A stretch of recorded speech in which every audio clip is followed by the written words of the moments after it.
Bismillahirrahmanirrahim. Assalamualaikum warahmatullahi wabarakatuh.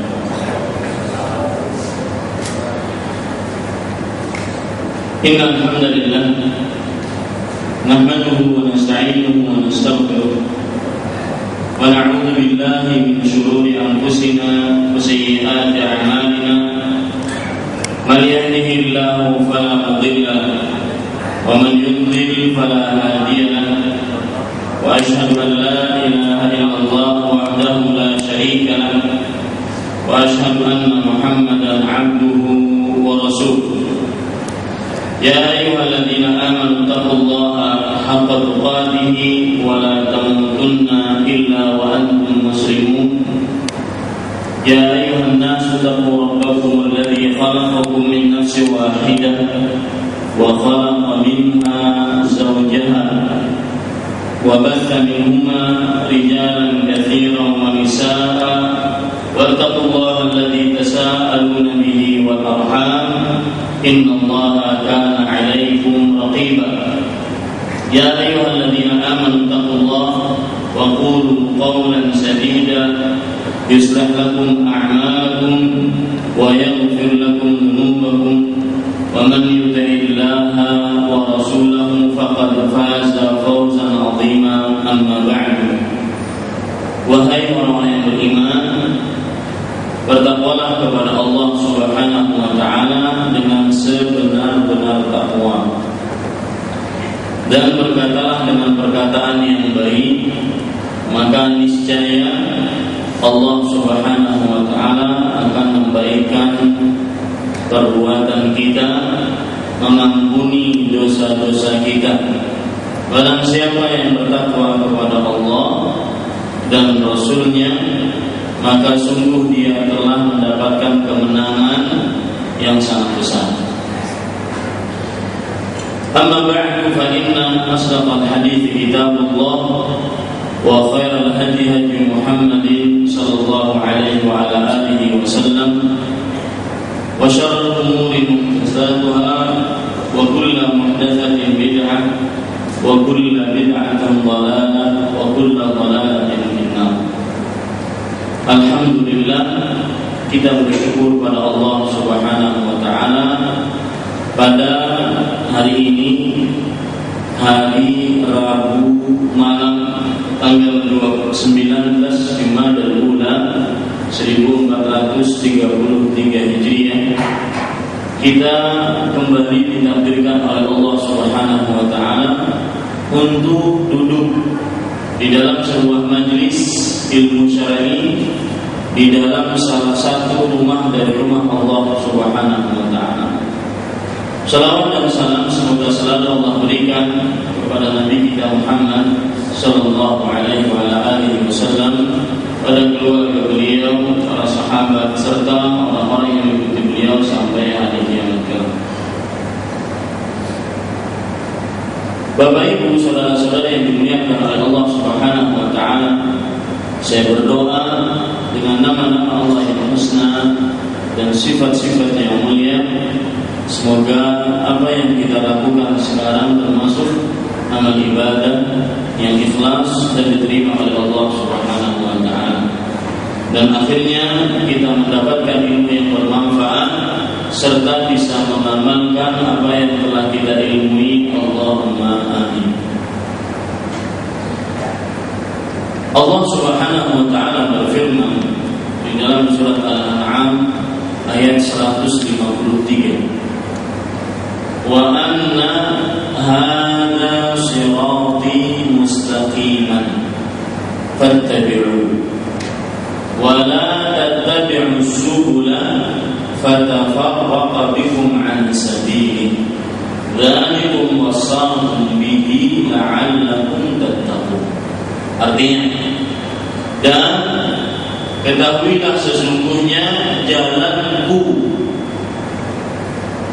ini adalah jalan yang lurus, maka ikutilah, dan janganlah kalian mengikuti jalan-jalan yang lain, maka kalian akan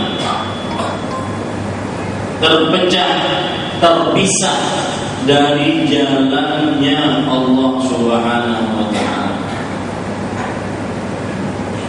Yang demikian itu adalah sesuatu yang diwasiatkan kepada kalian agar kalian bertakwa.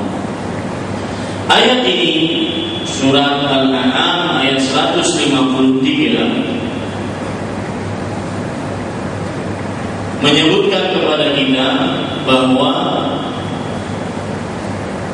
Rasulullah SAW sudah membuat sebuah jalan, dan jalan itu yang dijalani oleh Rasulullah SAW.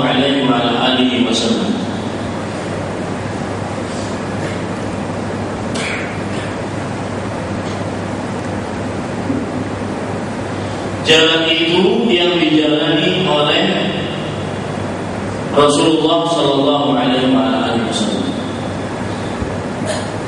Dan di dalam ayat ini kita diperintahkan untuk mengikuti jalan Rasulullah SAW. Fattabi'u, maka kalian ikutilah jalan ini. Di dalam ayat ini Allah Subhanahu wa ta'ala memperingatkan kita, atau lebih tepatnya melarang kita untuk mengikuti jalan selain jalannya Rasulullah SAW. Akibat orang yang mengikuti selain jalan Rasulullah SAW adalah dia akan terpisah dari jalan Rasulullah SAW. Makanya suatu ketika dalam sebuah hadis dari sahabat Abdullah bin Mas'ud radhiyallahu anhu, Rasulullah sallallahu alaihi wasallam pernah menggaris sebuah garis lurus. Perhatikan garisnya, sebuah garis lurus.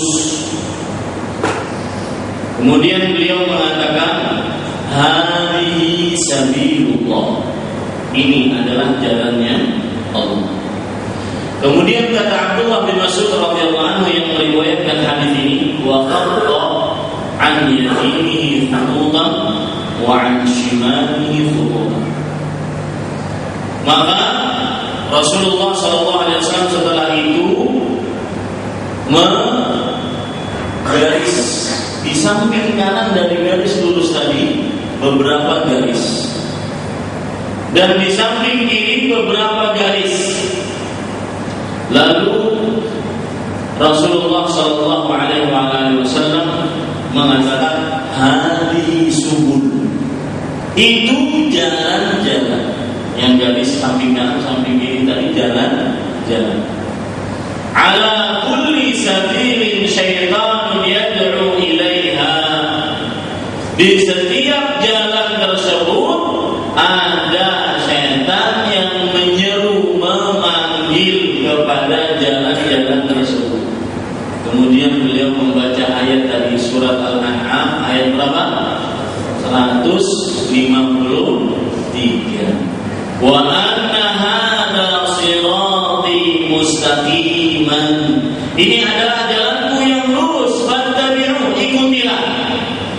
Di dalam ayat ini sekali lagi Allah Subhanahu wa ta'ala memerintahkan kita untuk mengikuti jalan Rasulullah sallallahu alaihi wasallam. Ikutilah.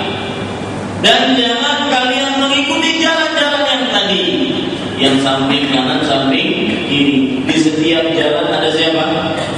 Setan yang memanggil-manggil. Kemudian akibat orang yang mengikuti jalan-jalan ini, dia akan terpisah dari jalannya Rasulullah SAW. Nah, inilah tema kita, yaitu asal hukum beribadah adalah mengikuti Rasulullah SAW. Apa maksud tema ini? Maksudnya adalah seorang muslim yang diwajibkan oleh Allah Subhanahu wa taala untuk beribadah, tidaklah bisa dia tegakkan ibadah kepada Allah Azza wa Jalla kecuali dengan mengikuti Rasulullah sallallahu alaihi wasallam. Itu maksud dari tema kita. Ustaz, pentingnya kita berbicara tema ini apa di zaman sekarang, zaman yang aturan Ustaz bicarakan kenaikan BBM, kemudian kemiskinan merata di mana-mana, bagaimana cara mengentaskannya, kemudian setelah itu maksiat merajalela di mana-mana, kemudian setelah itu seks bebas berada di tengah kaum pemuda-pemudi di daerah mana-mana. Semestinya itu yang dibicarakan. Maka saya jawab, Bapak Ibu saudara-saudara yang dimuliakan oleh Allah Subhanahu wa taala, wujud Anda di dunia tidak lain kecuali menegakkan ibadah kepada Allah Subhanahu wa taala. Allah Subhanahu wa taala berfirman dalam surat Al-Bayyinah, "Wa ma umiru illa liya'budullaha mukhlishina lahu." Dan mereka tidak diperintahkan kecuali untuk beribadah kepada Allah Subhanahu wa taala. Di sini letaknya pentingnya kita membicarakan tema ini. Kalau seandainya kita tidak diperintahkan oleh Allah kecuali hanya untuk beribadah, maka ketahuilah Anda, saya, Bapak, Ibu, saudara-saudari sekalian tidak akan pernah bisa menegakkan satu ibadah pun kepada Allah Subhanahu wa taala yang mana itu adalah tujuan kita hidup di dunia tanpa mencontoh Rasulullah sallallahu alaihi wasallam. Jadi tema kita apa? Asal hukum beribadah kepada Allah adalah dengan mencontoh hanya Rasulullah sallallahu alaihi wasallam. Kalau ditanya dalilmu apa? Sebelum saya ucapkan dalil, saya teringat sebuah perkara. Tema ini juga akan sangat berpengaruh positif terhadap kelakuan sebagian muslim yang sangat inovatif di dalam beribadah kepada Allah. Sukanya nambah-nambahin ibadah, sukanya merenovasi ibadah, seakan-akan ibadah itu bangunan. Islam itu sudah sempurna. Tema kita pada kesempatan kali ini adalah obat paling mujarab untuk mengobati orang-orang yang suka menambah-nambah amalan, baik itu berupa perkataan ataupun perbuatan, baik itu di dalam perkara sholat, puasa, zakat, haji, atau ibadah lainnya. Tema kita pada kesempatan kali ini sangat positif untuk menghilangkan suara-suara di masjid kalau lagi sebelum sholat. Sebelum sholat maghrib ribut masjid. Demi Allah, di zaman Rasulullah SAW tidak pernah ada yang seperti itu. Di zaman Abu Bakar, Umar, Utsman, Ali, bahkan di zaman Imam Malik ada seorang yang mengumandangkan azan. Sebelum azan dia mengucapkan dahar. Setiap kali sebelum azan ditegur oleh ulama pada zaman itu, ditakutkan itu akan menambah-nambah dalam perkara azan. Ini tidak sopan, tidak malu nambah-nambahin ajaran Rasulullah sallallahu alaihi wasallam. wasallam.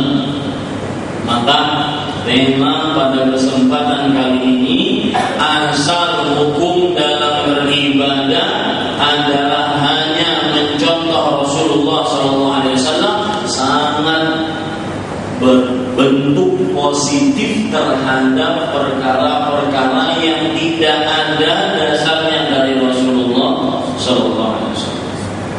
Bapak Ibu saudara-saudara yang dimuliakan oleh Allah, kalau ditanya apa dalilnya tema ini, apa dalilnya? Dalilnya dari surat Al-An'am ayat berapa? 153. Dan dalil yang lain surat Al-Maidah ayat 3, Allah Subhanahu wa taala berfirman, "Al-yawma akmaltu lakum dinakum wa atmamtu 'alaikum ni'mati wa raditu lakum al-Islam dinan." Hari ini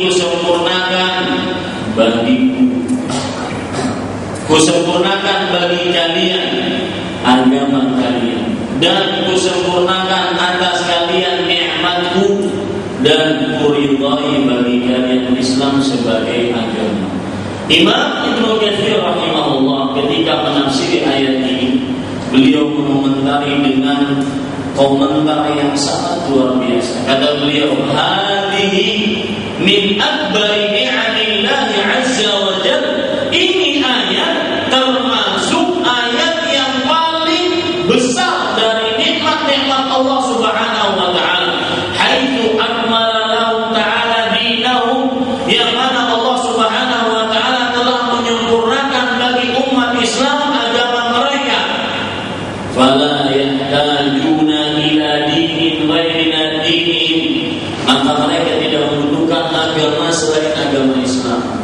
Wala yahtajuna ila nabiyyin ghaira nabiyyin, mereka tidak membutuhkan seorang nabi selain nabi mereka, yaitu Nabi Muhammad sallallahu alaihi wasallam. Fala halala illa ma ahalla, wala harama illa ma harrama, wala dina illa ma syara'a. Maka tidak ada yang halal kecuali yang dihalalkan oleh Rasulullah sallallahu alaihi wasallam.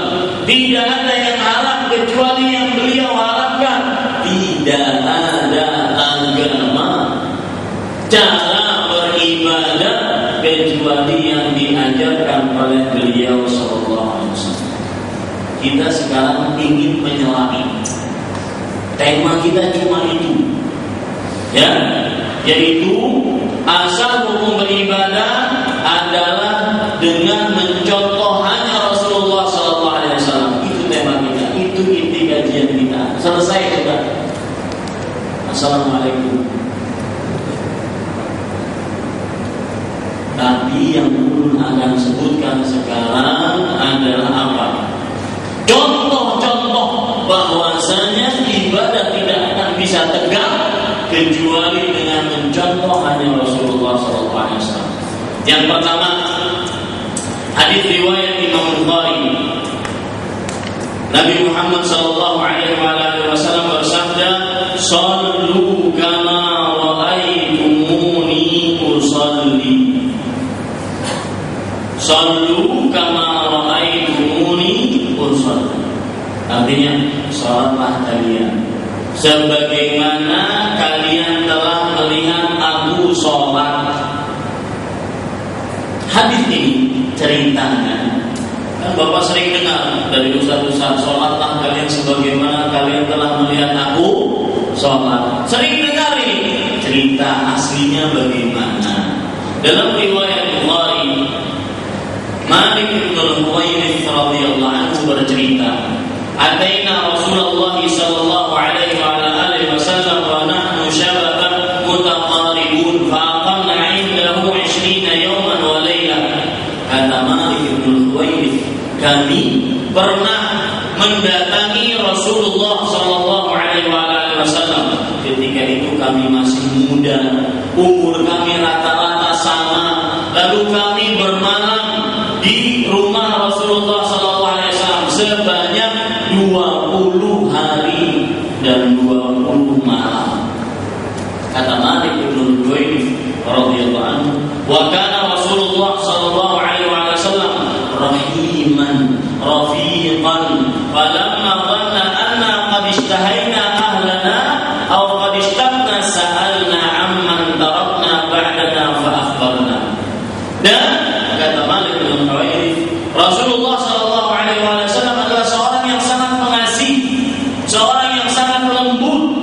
Ketika kami mengira bahwasanya kami sudah rindu kepada keluarga kami, maklum anak muda sudah menikah, meninggal istri 20 hari 20 malam, mereka rindu kepada anak dan istri mereka. Maka Rasul sallallahu alaihi wasallam bertanya kepada mereka, siapa yang kalian tinggal? Oh, kami meninggal anak dan istri. Kata Rasul sallallahu alaihi wasallam, irji'u ila ahlikum faqimu fihim wa'lamu wa'allimuhum wa'murruhum wa dzakir asya'a ahfadhuha aw la ahfadhuha. Kata beliau, pulang kalian ke keluarga kalian, tinggal kalian bersama keluarga kalian, ajarkan kepada mereka perkara sholat, perintahkan mereka untuk mengerjakan sholat. Dan Nabi Muhammad SAW menyebutkan beberapa perkara yang mana Malik menghafalnya dan tidak menghafalnya.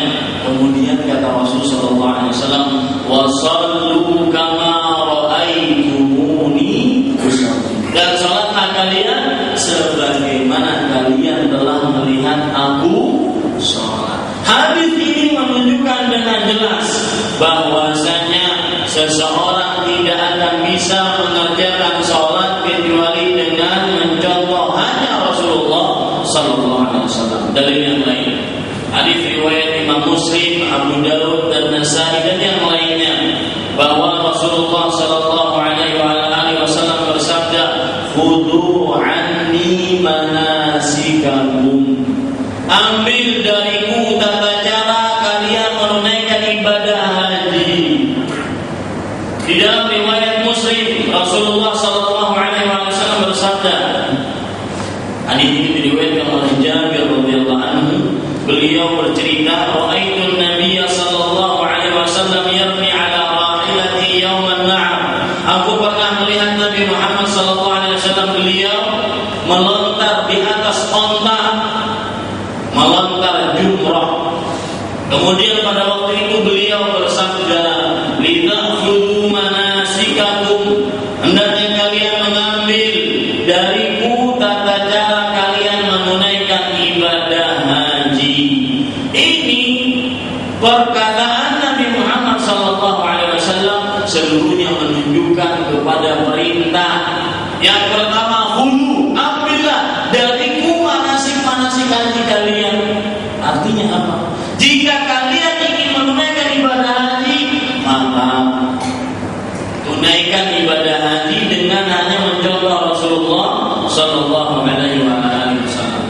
Di dalam riwayat yang kedua, lita'khudhu, agar kalian mengambil. Lam di sini lamul amr, perintah untuk mengambil tata cara menunaikan ibadah haji agar mencontoh Rasulullah sallallahu alaihi wasallam. Maka dua hadis ini menunjukkan bahwasanya asal hukum beribadah adalah tidak bisa dikerjakan kecuali dengan mencontoh hanya Rasulullah sallallahu alaihi wasallam. Oleh sebab itulah Syekhul Islam Ibnu Taimiyah rahimahullah taala berkata, wajima'uddin, perhatikan baik-baik, ingat setiap kali kita beribadah apapun, ya, wajima'uddin aslan, dan pokok dari agama itu dua pokok.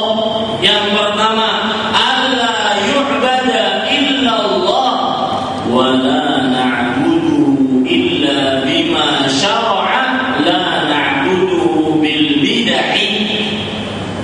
Yang pertama, kita tidak menyembah kecuali hanya kepada Allah. Ini pokok agama yang disebut dengan apa? Tauhid. Tidak menyembah kecuali hanya kepada Allah. Yang kedua, dan tidak menyembah Allah kecuali dengan apa yang disyariatkan oleh Allah. Tidak menyembah Allah dengan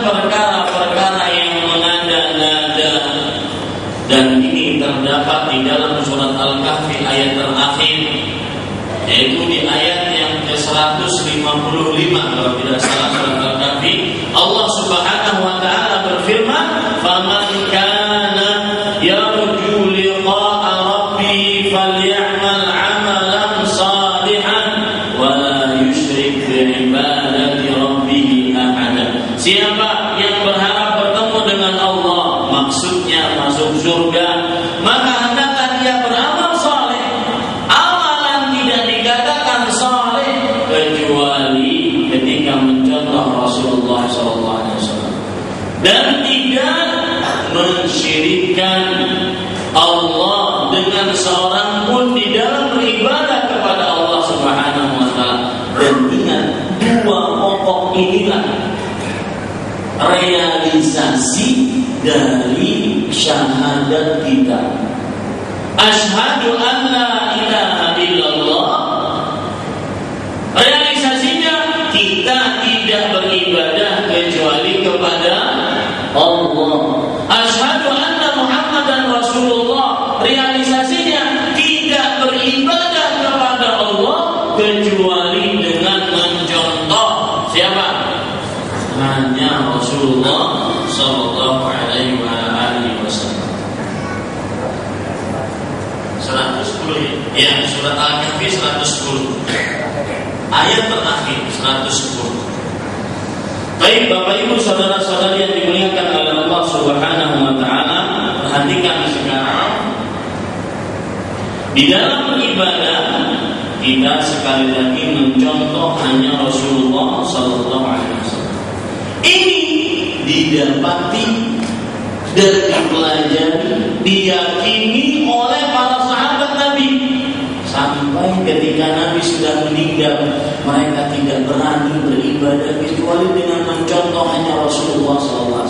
Meskipun perkara-perkara yang sepele, dilihat sepele, tidak berani mereka nambah-nambah satu salawat saja, nambah satu panggilan saja ketika mau memandangkan ada, tidak berani mereka nambah-nambah.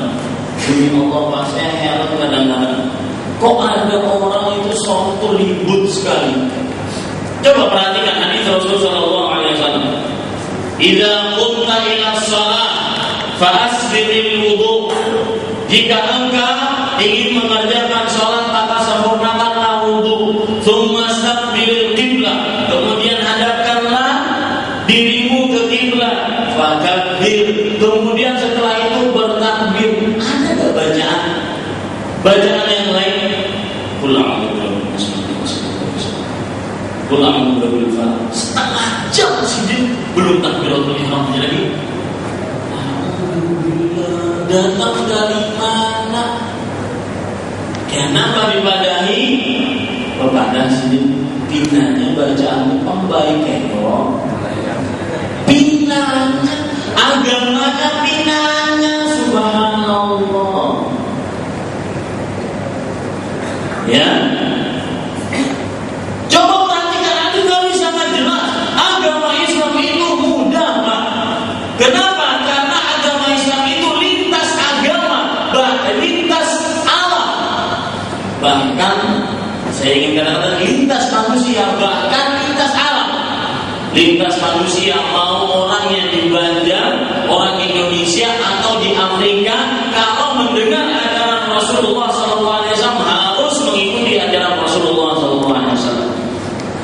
Mau orangnya yang berpendidikan tinggi, strata pendidikan yang tinggi atau rendah, harus kalau mendengar ajaran Rasulullah SAW harus masuk. Mau orangnya kaya atau miskin, harus masuk ke dalam ajaran Rasulullah SAW. Oleh sebab itulah dijadikan agama Islam ini mudah oleh Allah, tidak sulit. Subhanallah. Ribut masjid sebelum takbiratul ihram. Datang dari mana? Coba tadi sebelum adzan maghrib ribut, seluruh masjid ribut, seakan-akan itu adalah sesuatu yang sudah disyariatkan. Na'udzubillah, hati-hati. Berbicara tentang agama Allah berarti menandatangani atas nama Allah. Nanti di hari kiamat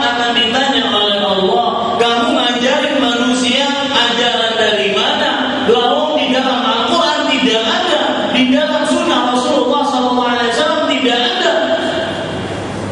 Dan ini tidak terbukti hanya dalam perkara-perkara yang besar, dalam perkara yang kecil. Misalkan, coba perhatikan dalam riwayat Imam Bukhari dan Muslim, Umar bin Khattab radhiyallahu anhu, ketika beliau mencium Hajar Aswad, beliau mengatakan, "Inni la uqabbiluka wa inni la a'lamu annaka hajarun walakinni ra'aitu Rasulullah sallallahu alaihi wasallam yuqabbiluki qabbaltu." Artinya, aku benar-benar akan mencium engkau. Seakan-akan Umar radhiyallahu anhu merasa ini batu gak ada apa-apa. Aku benar-benar akan mencium engkau, wahai Hajar Aswad. Dan aku tahu engkau itu tidak bisa memberikan manfaat, tidak bisa memberikan mudarat. Kamu hanya batu biasa. Akan tetapi kenapa aku cium engkau? Karena aku telah melihat Rasulullah SAW mencium engkau. Berarti Umar bin Khattab radhiyallahu anhu mencium Hajar Aswad. Kenapa? Kenapa? Karena Rasulullah sallallahu alaihi wasallam mencium. Coba perhatikan komentar dari Imam Nawawi rahimahullah, beliau mengatakan, "Amma qaulu Umar radhiyallahu anhu, adapun perkataan Umar, laqad alimtu annaki hajarun wa inni la a'lamu annaki hajar wa annaki la tadur wa la tanfa."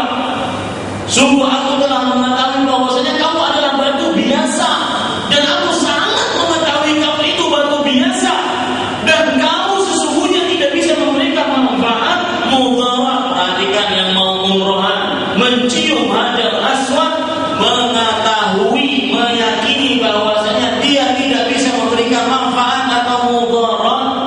Kita menciumnya karena Rasulullah SAW menciumnya. Bukan dia yang mencium, yang menyembuhkan penyakit, yang menyelesaikan urusan, yang mengadakan keperluan. Bukan dia, yang mengadakan adalah Allah Subhanahu wa ta'ala. Kata Imam Nawawi rahimahullah, setelah mengomentari, setelah menyebutkan perkataan Umar bin Khattab, fa'arada bihi. Perhatikan, Umar menginginkan dengan perkataan beliau tersebut bayanal hathi ala al-ibtida'i bi Rasulillah sallallahu alaihi wasallam fi takbirihi wa nabbaha ala annahu laula al-ibtida' bihi lama fa'alahu. Artinya, Umar bin Khattab ketika mengucapkan ini, aku sungguh tahu kamu itu batu, enggak ada apa-apanya kamu itu. Kenapa beliau mengucapkan itu? Beliau menginginkan penjelasan kepada kita seluruhnya untuk perintah mengikuti Rasulullah SAW dalam penciuman Hajar Aswad, dan beliau memperingatkan kepada kita bahwasanya kalau seandainya tidak mencontoh Rasulullah, niscaya beliau tidak akan menciumnya.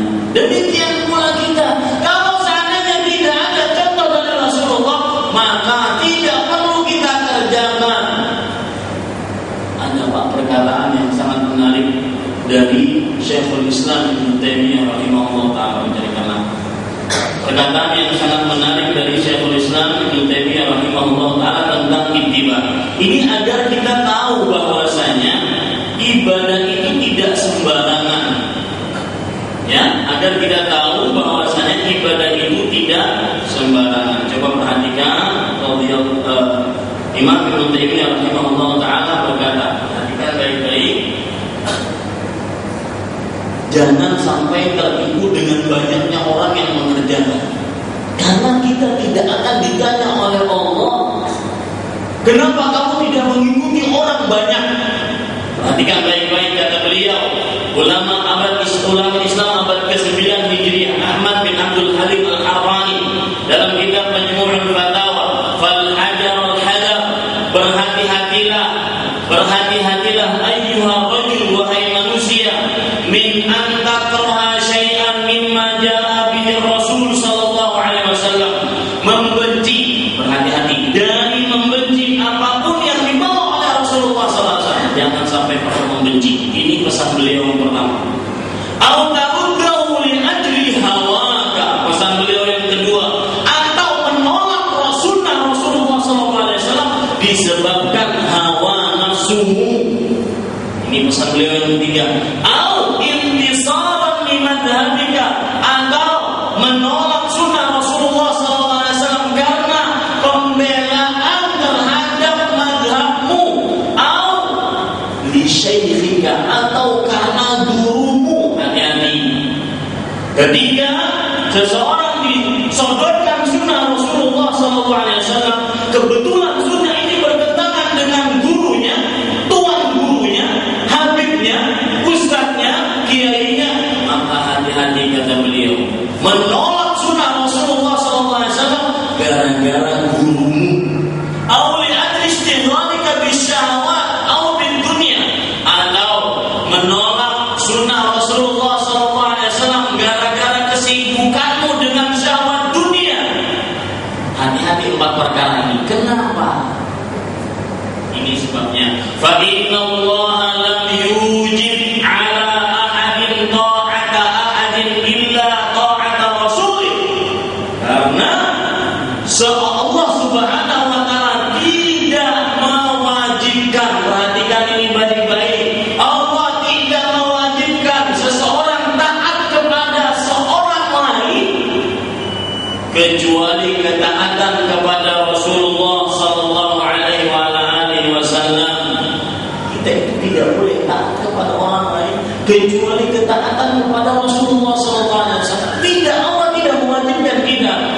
Kemudian beliau mengatakan wal akhdha bima jaa bihi, dan mengambil apa yang diajarkan oleh Rasulullah sallallahu alaihi wasallam. Kemudian beliau menyebutkan sebuah pernyataan yang sangat luar biasa, kata beliau, bihaitsu law khalafa al-'abdu jami'al khalqi wattaba'a ar-rasul ma sa'alahu Allahu an mukhalafati ahadin.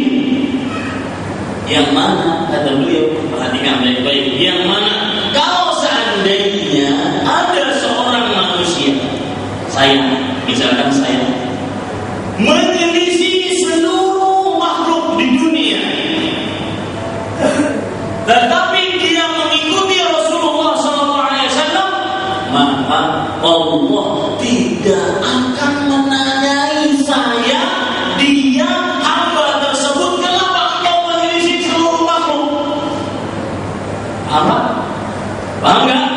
Saya ulangi, kalau seandainya ada seorang hamba, anggap saja ini hamba, menyelisih seluruh makhluk, dan hamba ini mengikuti Rasulullah SAW, nanti di akhirat Allah tidak akan bertanya, wahai fulan, kenapa engkau menyelisih seluruh makhluk di dunia?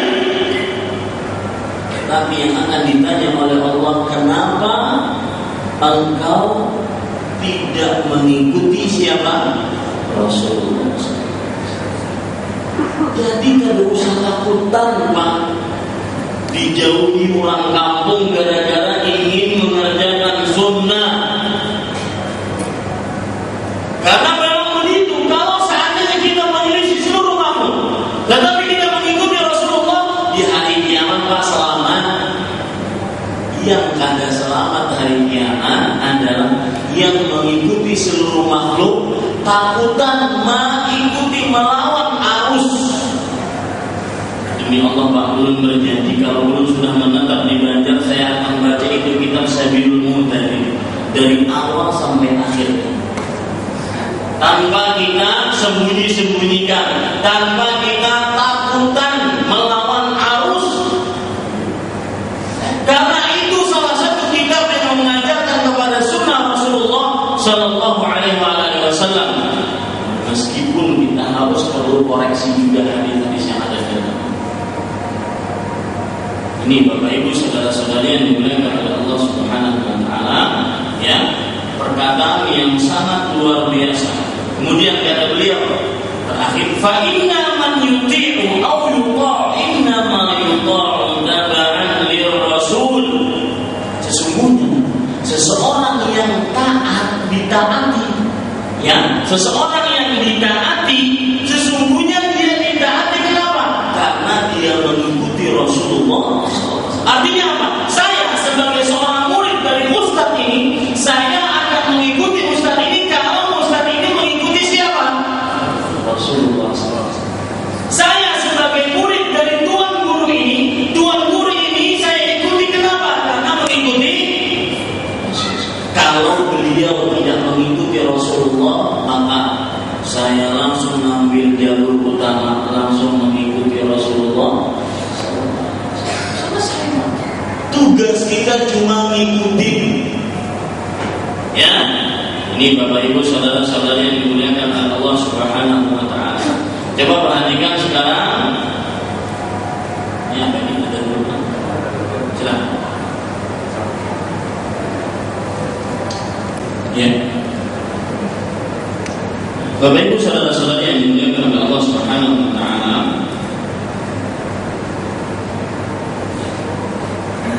Ada cerita menarik yang lain dari para sahabat Nabi radhiyallahu anhu, dari Abdullah bin Abbas radhiyallahu anhu,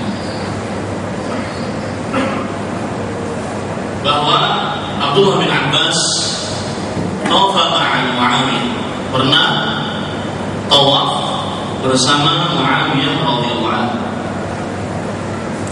Faja'ala Muawiyah yastaslimu al-arkan kullah. Maka Muawiyah ketika tawaf, beliau senantiasa mengusap seluruh pojokan Ka'bah. Seluruh pojokan Ka'bah. Lalu melihat itu, Abdullah bin Abbas radhiyallahu anhu bertanya kepada Muawiyah, "Lima tastalimu hadaini ruknain?" Wa lam yakun Rasulullah sallallahu alaihi wasallam yastaslimu. Wahai Muawiyah, ini misalkan Hajar Aswad, ini rukun Hajar Aswad, di sini rukun Hijr, di sini rukun Hijr, di sini rukun Yaman. Muawiyah di sini dan di sini juga beliau usap, padahal yang disunahkan dicontohkan oleh Rasulullah hanya rukun Hajar Aswad dan rukun Yaman. Ditanya oleh Abdullah bin Abbas radhiyallahu anhu, "Wahai Muawiyah, kenapa engkau mengusap dua rukun ini? Padahal Rasulullah sallallahu alaihi wasallam belum pernah mengusap keduanya." Kata Muawiyah sangat logis, sangat masuk akal. Laisa syai'un minal baiti mahjuran. Tidak ada sesuatu dari Ka'bah itu yang harus kita jauhi. Seluruhnya boleh kita usap, enggak boleh kita menjauhi Ka'bah.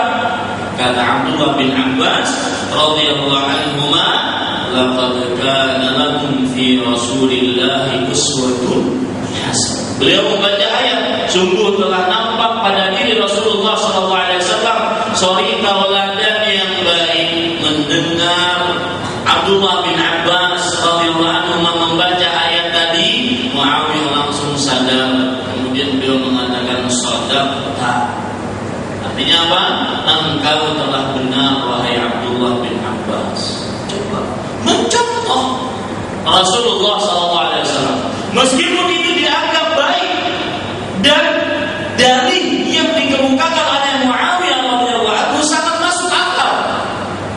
Sampai-sampai Imam Syafi'i rahimahullah pun menjawab perkataan ini. Kata Al-Hafidz Ibnu Hajar, "Wa ajaba Syafi'iyyu an qawli man qala laysa syai'un min al-baiti mahjuran bi anna lam nada'a istislamaha hujran lil bait wa kaifa yahjuru wa huwa yaqufu bihi walakin natabi'u sunnata fi'lan aw tarkan walau kana taraka istislamaha mahuma hujran lahuma lakana tarku istislami bainal arkani hujran wala qa'ila bihi." Kata Imam Asy-Syafi'i rahimahullah, bagi siapa yang berdalil untuk mengusap seluruh dari pojokan-pojokan Ka'bah, kalau kita tawaf itu kan terutama yang sudah mengerjakan haji dan umrah atau yang melihat TV, ya, itu di Ka'bah itu kan banyak orang yang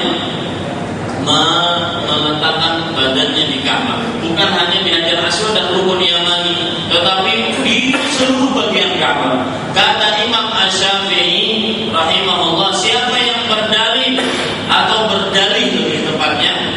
perkataan Muawiyah tidak ada dari Ka'bah itu sesuatu yang harus dijauhi, maka beliau menjawab, kita tidak mengusap dari rukun pojokan Ka'bah kecuali rukun Hajar Aswad dan rukun Yamani, dan selainnya kita tinggalkan, bukan berarti kita menjauhi Ka'bah. Bagaimana kita menjauhi Ka'bah? Lawan Ka'bah kita tawafi, akan tetapi kita mengerjakan itu mengusap hanya rukun Hajar Aswad dan rukun Yamani karena mengikuti sunnah. Mengikuti apa? Sunnah, baik yang berupa perbuatan Nabi atau perkara yang ditinggalkan oleh Rasulullah SAW. Jadi Bapak Ibu saudara-saudari yang dimuliakan oleh Allah Subhanahu wa taala.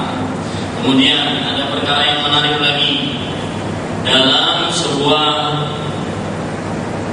riwayat yang diriwayatkan oleh Imam Baihaqi dan juga Abdul Razzaq, Sa'id bin Musayyib pernah meriwayatkan, Sa'id bin Musayyib atau Musayyib dua-duanya boleh, annahu ra'a rajulan yusalli ba'da tulu'il fajr. Dia pernah melihat seseorang sholat setelah terbit fajar. Setelah terbit apa? Fajar. Aktsara min rak'atain. Orang sholat setelah terbit fajar itu adalah sholat 2 rakaat sebelum apa? Sebelum subuh. Ya. Kalau seandainya yang dilakukan oleh Rasulullah, kalau kita lihat hanya 2 rakaat sebelum subuh, setelah itu tidak ada lagi sholat. Kita nunggu untuk diiqamahkan sholat. Nah, Sa'id bin Musayyib seorang tabi'in melihat orang sholat setelah azan subuh, sholat 2 rakaat lebih daripada 2 rakaat. 2 rakaat salam, sholat lagi. 2 rakaat salam, sholat lagi. 2 rakaat salam, sholat lagi. Kemudian beliau melarang orang tersebut, wahai fulan, cukup 2 rakaat setelah azan subuh. Ini saya paham ya? Paham ya?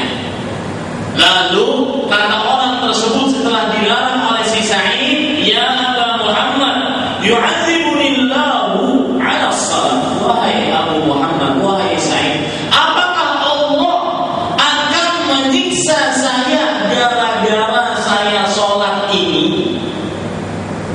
Artinya saya menambah dari 2 rakaat yang dikerjakan oleh Rasulullah. Apakah Allah akan menyiksa saya? Ini sama dengan perkataan orang-orang yang sering mengatakan, apakah kita bersolawat dan akan disiksa oleh Allah? Apakah kita baca surat Yasin setiap malam Jumat akan disiksa oleh Allah? Apakah kita mengerjakan perkara-perkara bacaan-bacaan sebelum azan akan disiksa oleh Allah? Ini sama.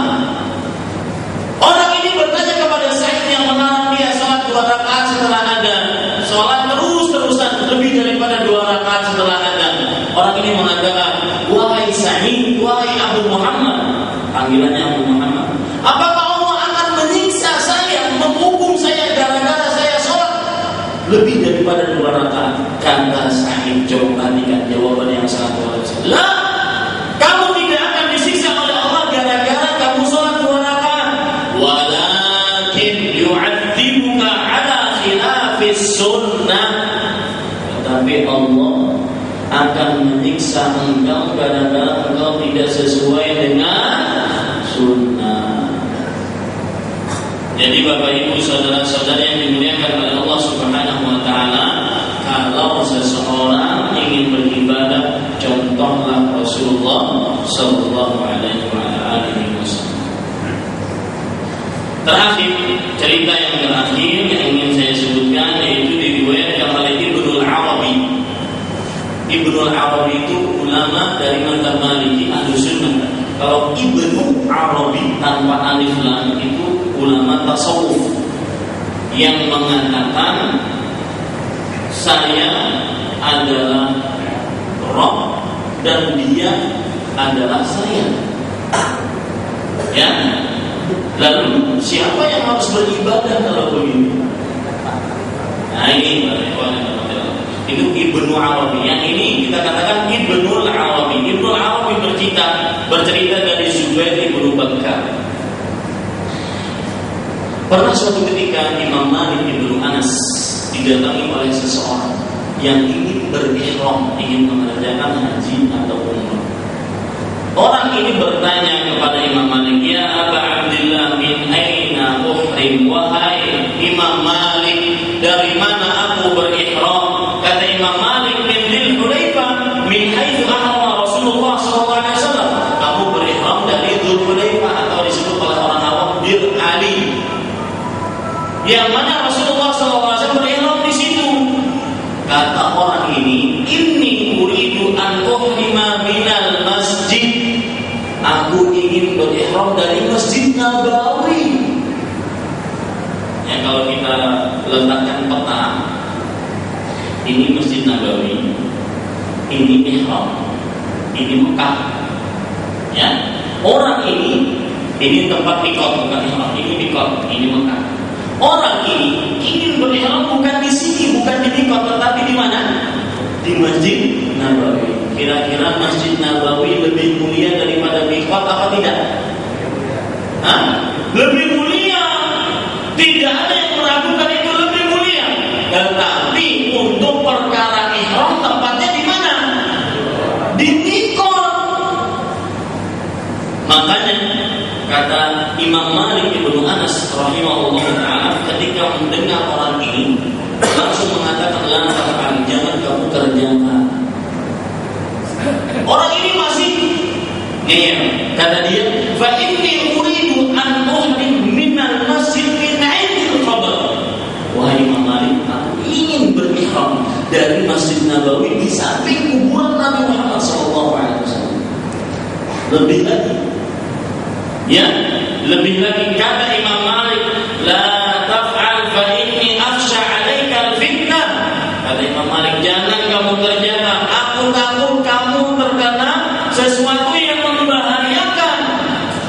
Kata orang ini berdalil, "Wa ayu fitnatin hadhi wa inna ma hiya amyalu aziduha." Wahai Imam Malik, perhatikan gambarnya. Wahai Imam Malik, musibah apa yang aku akan dapatkan? Sesungguhnya ini kan hanya menambah sedikit saja. Kalau yang aturan aku di mikot di sini, ya, berihramnya aturannya di sini, aku tambah beberapa mil saja, beberapa kilo saja. Kata Imam Malik, ini kan yang sering dikatakan oleh orang-orang yang melakukan perbuatan yang mengada-ngada. Ya, kita kan cuma ingin lebih khusyuk saja, lebih begini saja, lebih begini saja. Kan seperti itu. Orang ini juga mengatakan seperti itu. Musibah apa yang aku dapatkan kalau seandainya aku berihram bukan dari mikot tetapi dari Masjid Nabawi di samping kuburan? Itu hanya menambah beberapa mil saja. Kata Imam Malik rahimahullah ta'ala, "Wa ayyu fitnatin a'zamu min an tara annaka sabaqta ila fadilatin qassara 'anha Rasulullah sallallahu alaihi wasallam." Artinya, musibah apa yang paling besar yang akan engkau dapatkan ketika engkau melihat, melakukan dirimu telah mendahului Rasulullah SAW pada sebuah amalan yang Rasulullah SAW tidak pernah mengerjakannya. Orang-orang yang mengadakan perbuatan yang mengada-ngada dalam beribadah itu berarti namanya, kalau bahasa-bahasanya Pak, sok tahu dibandingkan Rasulullah Sallallahu Alaihi Wasallam. Ada Pak orang pernah ketika saya nulis tentang artikel menjawab pertanyaan yasinan, tahlilan, maulid, saya jawab, ada yang komentar, kata dia, "Ustaz, semoga Ustaz pernah bermimpi bertemu Rasulullah Sallallahu Alaihi Wasallam. Kalau Ustaz belum pernah bermimpi, coba minta sama para habib doa, bacaan agar bisa bertemu dengan Rasulullah dalam mimpi. Kalau sudah bertemu dalam mimpi, Ustaz, tanyakan, itu tahlilan, yasinan, maulidan yang Ustaz bilang bid'ah, tanyakan kepada Rasulullah, apakah itu benar-benar bid'ah atau tidak.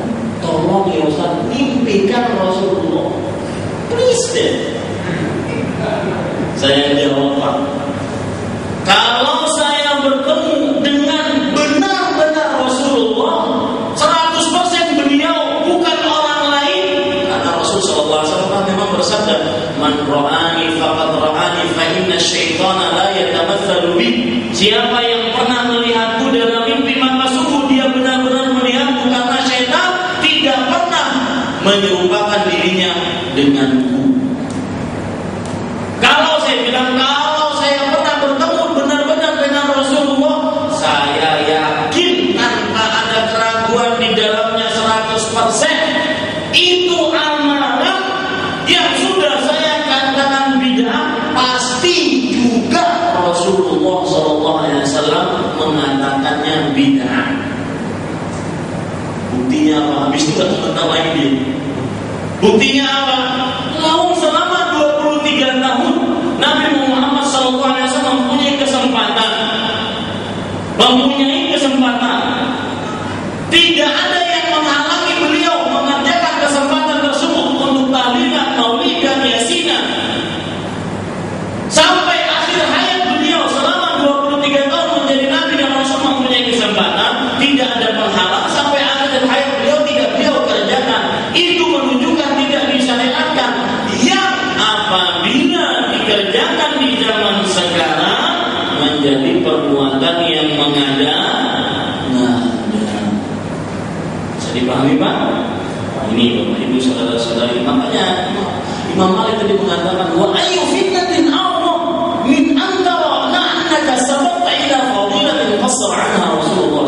Musibah mana yang lebih besar yang engkau dapatkan dari musibah bahwasanya engkau lebih mendahului Rasulullah SAW kepada sebuah keutamaan yang mana beliau tidak mengerjakannya. Ini namanya sok tahu dibanding Rasulullah Sallallahu Alaihi Wasallam. Maka Pak, cukup kita itu cuma ikuti bagaimana Rasulullah SAW beribadah, itulah yang kita ikuti. Wallahu a'lam. Ini yang bisa saya sampaikan. Apa yang baik dari Allah Subhanahu Wa Taala. Nabi Muhammad, walhamdulillahi rabbil alamin. Ada telepon siapa ini?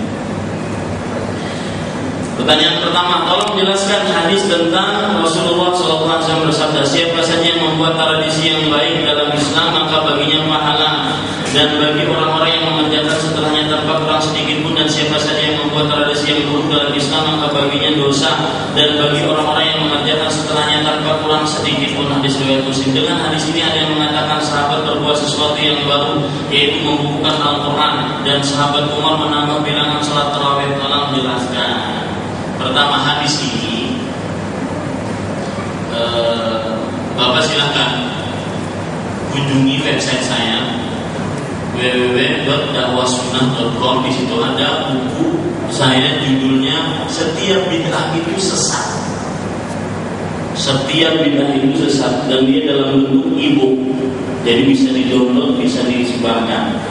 Ini hadis sudah saya bantah di dalam buku itu. Setiap bid'ah itu sesat.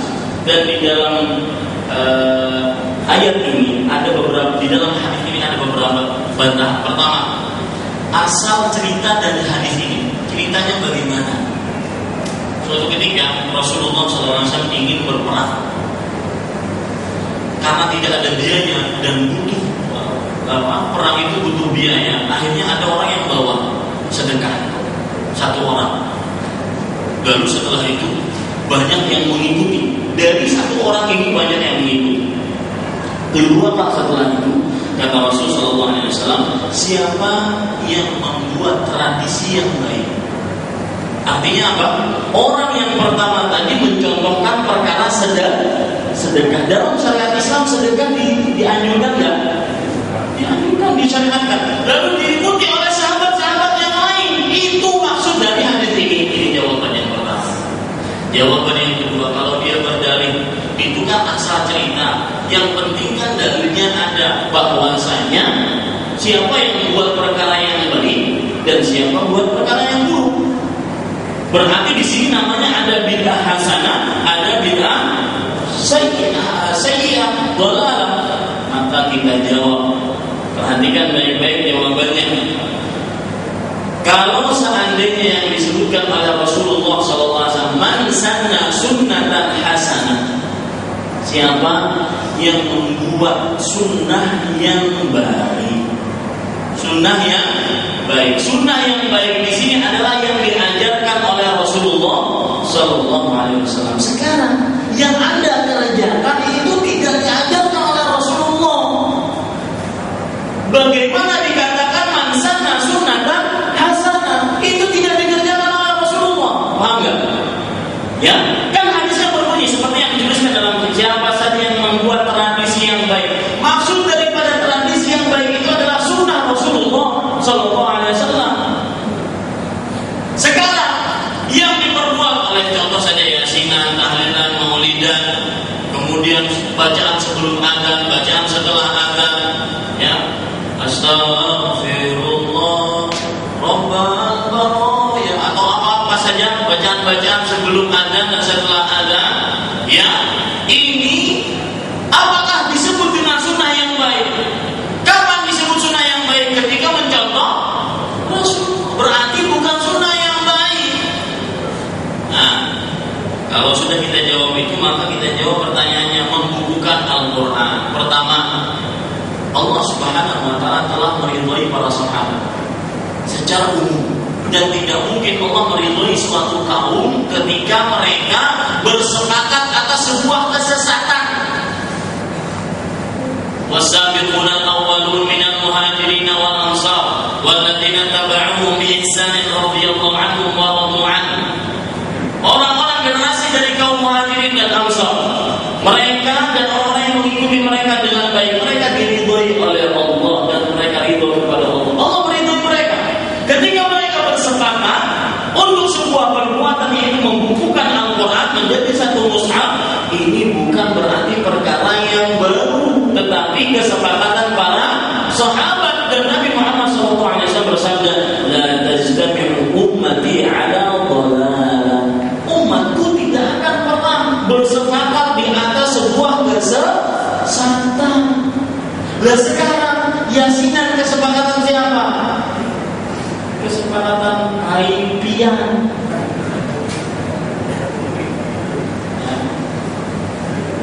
Sahabat Umar menambah bilangan sholat tarawih. Pertama, riwayatnya perlu dipertanyakan. Ada yang mengancapkan dari para ulama hadis riwayat lemah, anggap sahih. Berarti tidak ada yang mengingkari dari para sahabat. Berarti termasuk juga kesepakatan para sahabat Nabi radhiyallahu anhu. Adapun sholat tarawih berjamaah disunahkan oleh Rasulullah SAW ketika mereka berdalil dengan perkataan Umar, ni'matul bid'atu hadhihi, ni'mal bid'atu hadhihi. Ini adalah bid'ah yang sebaik-baiknya. Maksudnya adalah ini di zaman Rasulullah cuma 3 malam dikerjakan, habis itu habis sampai beliau meninggal.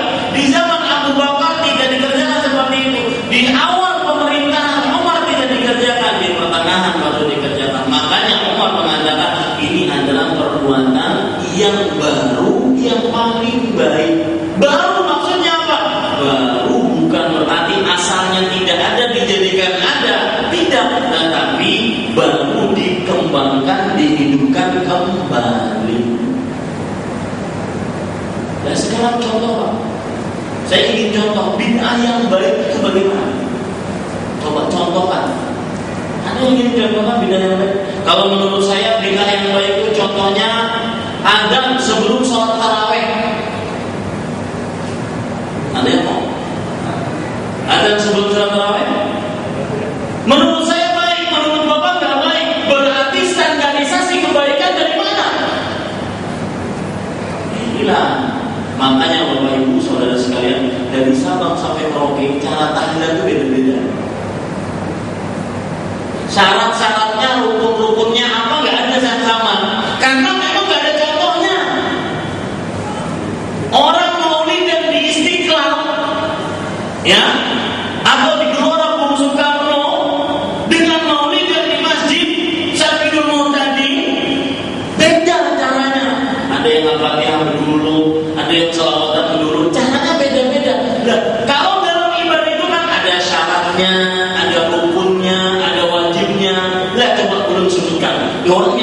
akidah itu syarat-syaratnya apa? Rukunnya apa? Tabang rukunnya ya. Asyraqah. Asyraqah apa yang betul?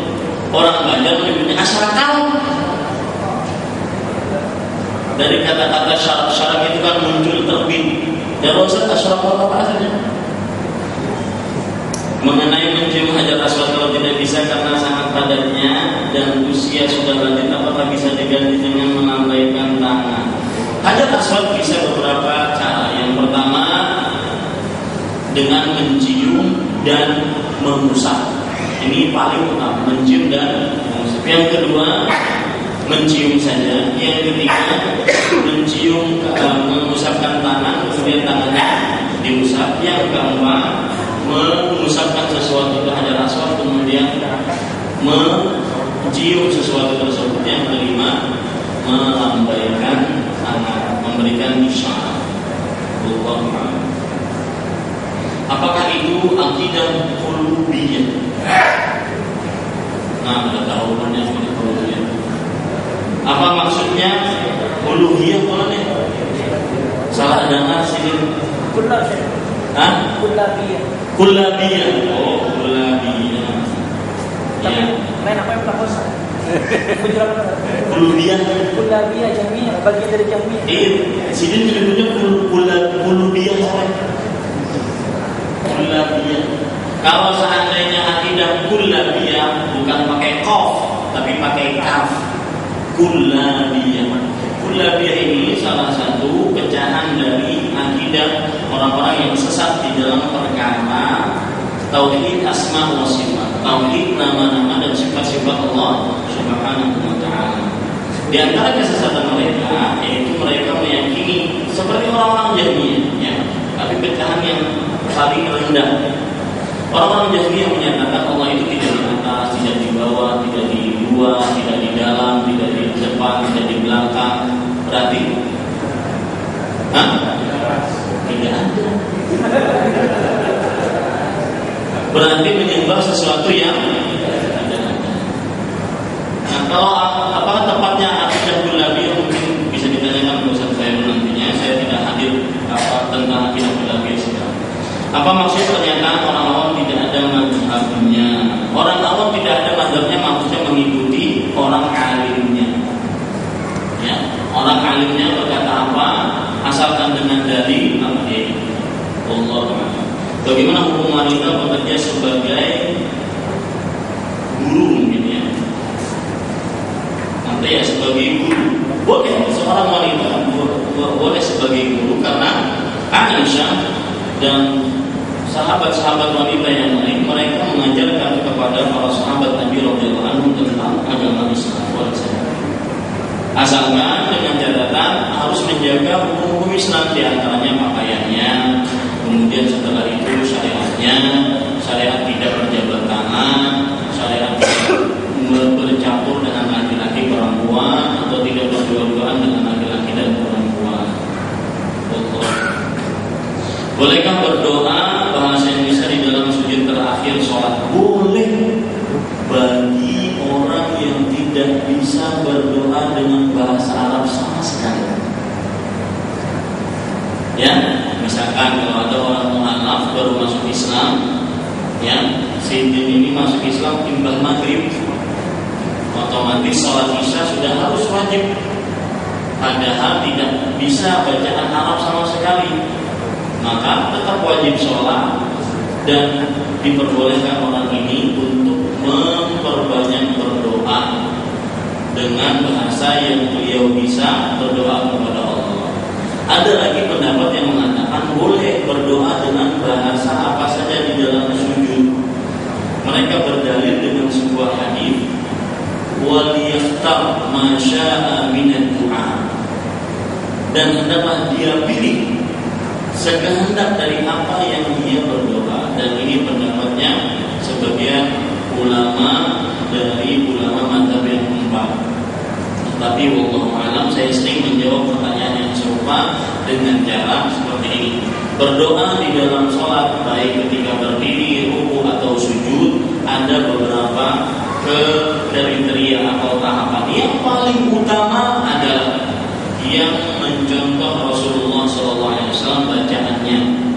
ketika ruku sidin membaca apa itu yang dibaca, doanya sidin beliau baca apa itu yang dibaca. Ini paling utama, meskipun tidak sesuai dengan hajat kebutuhan kita sehari-hari. Ini yang paling utama, karena Rasulullah SAW bersabda, "Shallu kama ra'aitumuni usolli." Nah, ada yang kedua, tingkatan kedua, yaitu kalau ingin berdoa ditambah dari doa yang dibaca oleh Rasulullah SAW, maka boleh, asalkan dengan doa dari Al-Quran atau hadis-hadis Rasulullah SAW yang sahih. Meskipun beliau tidak baca doa itu ketika ruku atau ketika sujud, boleh dibaca. Seperti misalkan ketika kita ingin mendapatkan anak, ketika sujud kita baca doa yang ada dalam Al-Quran. Seperti doanya Nabi Zakaria, Rabbi la tadharni fardan wa anta khairul warithin. Dan juga doanya Nabi Ibrahim, Rabbi habli minas salihin. Ya, ini doa bagi orang yang susah mungkin mendapatkan anak. Doa-doa yang ada di dalam Al-Quran. Ini boleh dibaca ketika sujud dan ketika ruku, meskipun tidak dibaca oleh Rasulullah SAW, tetapi berdasarkan Al-Quran dan Sunnah. Ini opsi yang kedua, yang tingkatan yang kedua. Tingkatan yang ketiga yang paling benar yang saya ucapkan, boleh berdoa dengan bahasa apa saja, sampai bahasa takbisu, mungkin boleh, asalkan tidak mempunyai hafalan sama sekali dari doa berbahasa Arab. Kalau punya hafalan dari doa berbahasa Arab, baik dari Al-Quran atau Sunnah, maka tidak boleh, haram hukumnya. Kenapa? Karena bisa batal salatnya. Karena Rasulullah SAW bersabda, "Inna hadhihi shalah la tasru fiha kalamun nas." Sesungguhnya salat ini tidak cocok di dalamnya perkataan manusia. Wallahu a'lam. Tetapi sekali lagi ada pendapat yang kedua tadi yang menyebutkan Rasulullah SAW menyebutkan hendaklah dia memilih doa apa saja yang dia kehendaki. Dari sini sebagian ulama berpendapat ada yang memperbolehkan untuk berdoa dengan bahasa apa saja. Wallahu a'lam. Apa hukum meminum obat yang mengandung alkohol? Bapak Ibu saudara-saudara yang dimuliakan oleh Allah Subhanahu wa taala, permasalahannya adalah alkohol ini barang yang najis atau tidak. Ya, kalau kita katakan alkohol itu najis, maka seseorang tidak boleh berobat dengan sesuatu yang haram, karena setiap yang najis itu haram. Ya, setiap yang najis haram, dan tidak setiap yang haram itu apa? Najis. Dan Nabi Muhammad SAW bersabda dalam hadis riwayat Abu Dawud, "Tadawaw ya ibadallah, fa inna Allah lam yanzil da'an illa wa lahu dawa, wa la tadadawu bil haram." Berobatlah wahai hamba-hamba Allah, sesungguhnya Allah tidaklah menurunkan penyakit kecuali menurunkan obatnya, dan janganlah kalian berobat dengan yang haram. Wallahu a'lam. Bagaimana hukumnya tertelan darah karena gigi yang berlubang, tidak mengapa? Wallahu a'lam.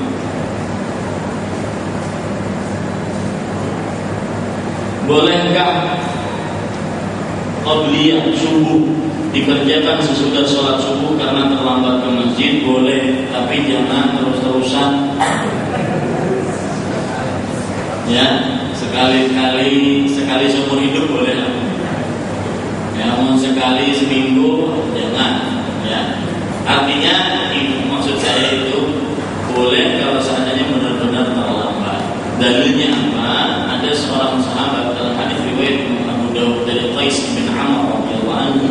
Ada seorang sahabat yang bernama Qais terlambat sholat subuh. Beliau masuk sholat subuh ketika Nabi Muhammad SAW takbiratul ihram dan belum sempat untuk mengerjakan 2 rakaat sebelum subuh. Maka setelah subuh beliau mengerjakan 2 rakaat. Ketika mau mengerjakan, Nabi Muhammad SAW bertanya kepada Qais, "Ma'ala ya Qais, al-fajru raka'atan." Wahai Qais, tunggu sebentar, sholat subuh itu cuma 2 rakaat.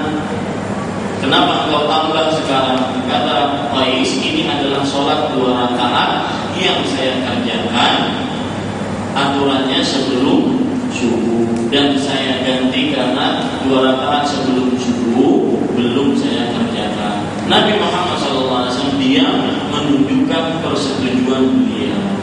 Jadi boleh dikerjakan setelah sholat subuh. Nah, ada dua cara mengerjakan setelah sholat subuh.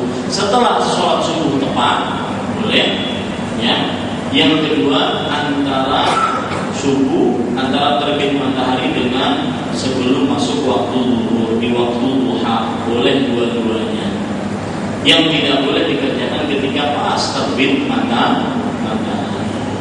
Ini kira-kira yang bisa terkait dengan sholat sunnah, sholat subuh 2 rakaat, tidak boleh lebih dari 2. Yang saya tanyakan ini setelah ajar di masjid, saya teruskan sholat 2 rakaat di rumah, tidak berangkat ke masjid.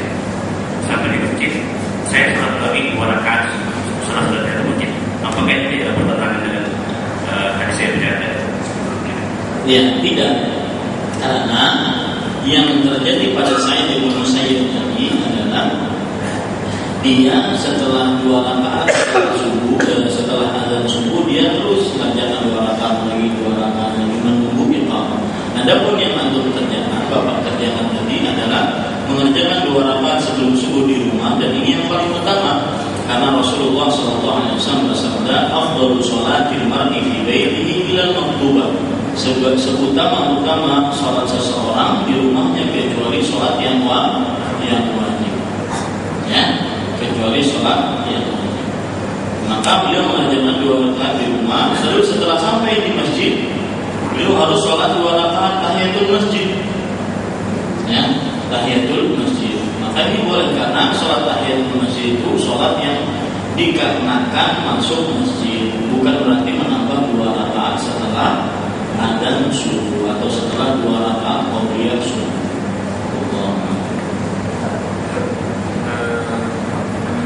Pertama ingin menyampaikan dulu bahwa kajian besok insya di Masjid Jihad Jalan Cipana Besar pada hari. Judulnya menarik, terutama tentang sugih, perbuatan dan amalan penghantar kesugihan.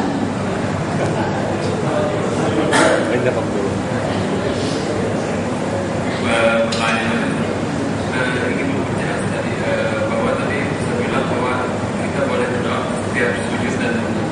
Nah, yang adalah kita berdoa ketika sujud, tapi rukuk kan belum pernah. Iya. Yang ingin apakah ada selain rukuk dan sujud, atau misalnya kadang kita keterlepasan karena saking khusyuk atau hal lain, kita berdoa keluar ucapan doa dalam bacaan itu. Nabi Muhammad SAW memang yang terkenal dalam hadis adalah tentang sujud. Ya, Nabi Muhammad SAW bersabda, "Aqrabu ma yakunu al-'abdu baina 'abdi wa rabbih fi sujud fa'akthiru fihi ad-du'a." Keadaan yang paling dekat antara seorang hamba dengan Rabb-nya adalah ketika sujud, maka perbanyaklah di dalamnya untuk berdoa. Dari sini para ulama dianjurkan dengan syarat untuk memperbanyak doa ketika sujud, baik sujud pertama, kedua, ketiga, keempat. Yang keliru kadang-kadang memperbanyak doa hanya pada sujud terakhir, ini keliru, ya, karena lafaz sujudnya mutlak, tidak hanya ketika sujud terakhir. Adapun permasalahan yang ditanyakan tadi, memperbanyak doa ketika ruku, ini dikerjakan oleh Rasulullah SAW. Itu jawaban pertama. Yang kedua, karena asal makna sholat adalah doa. As-sholat lughatan ad-du'a. Sholat secara etimologi itu artinya doa. Maka kita diperbanyak untuk berdoa. Dan itu yang dipraktekkan oleh Rasulullah SAW, baik ketika ruku, baik ketika i'tidal, baik ketika sujud, beliau banyak-banyak berdoa. Contoh doa, Subhanakallahumma doa ya. Jadi kita disunahkan untuk berdoa. Itu ya pertanyaannya. Terima kasih Ustaz. Ini berkaitan dengan musim-musim umroh Ustaz. Karena lebih utamanya Ustaz, daftar tunggu haji ini kan panjang. Jadi sebagian masyarakat kita rasanya harus sampai lagi lebih mantap ya, bagusnya apa kita walaupun sudah tua tetap aja kita tabung berdasarkan haji walaupun pada saya melihat usia lanjut itu seperti harus cepat jadi atau baik kurang dari mana yang lebih utama Ustaz? Islam tidak mengajarkan kita untuk mendesu masa depan suram, tetapi selalulah bersikap fa'al, optimis, ya, berkata-kata baik untuk diri kita. Kenapa kita tidak berprasangka baik terhadap Allah? Karena pada prasangkaan baik itulah Allah akan berbuat pada diri kita. Ya, ana inda dhanni 'abdi, aku sesuai dengan prasangkaan baik hambaku terhadapku. Maka jawaban saya adalah bagi siapa yang sudah mendaftar ingin menunaikan ibadah haji maka teruskan. Yang paling baik Pak, biar orang yang paling baik. Yang paling baik adalah kerjakan umrohnya dan hajinya juga. Duitnya segitu aja Ustaz, maka yang paling utama diutamakan yang paling rukun. Karena saya sering mengatakan di dalam beberapa majelis, Islam itu menganut metode mengutamakan yang paling utama atau skala prioritas. Ya, jadi tetap saja kalau ingin mendaftar haji, daftarkan haji, mudah-mudahan Allah menolong. Siapa yang tahu kalau seandainya kita mungkin didaftar 2017, Allah Subhanahu wa taala berkehendak kita 2013. Siapa yang tahu? Misalkan dalam satu kampung yang mendaftar itu 2013 berapa? Allah ini kan berubah penyananya di mana? Di Aceh. Mewafatkan itu semua. Masuk siapa yang situ? Siapa? Bukan kita mendoakan saudara kita yang mati kan? Tetapi itu kan takdir Allah Subhanahu wa taala. Makanya bersikaplah baik, berprasangka baik terhadap Allah, maka Allah akan berbuat sesuai dengan prasangkaan kita. Allah. Ini yang kita bisa sampaikan. Apa yang ini ada kajian pulang ini. Nah, ya satu lagi silakan.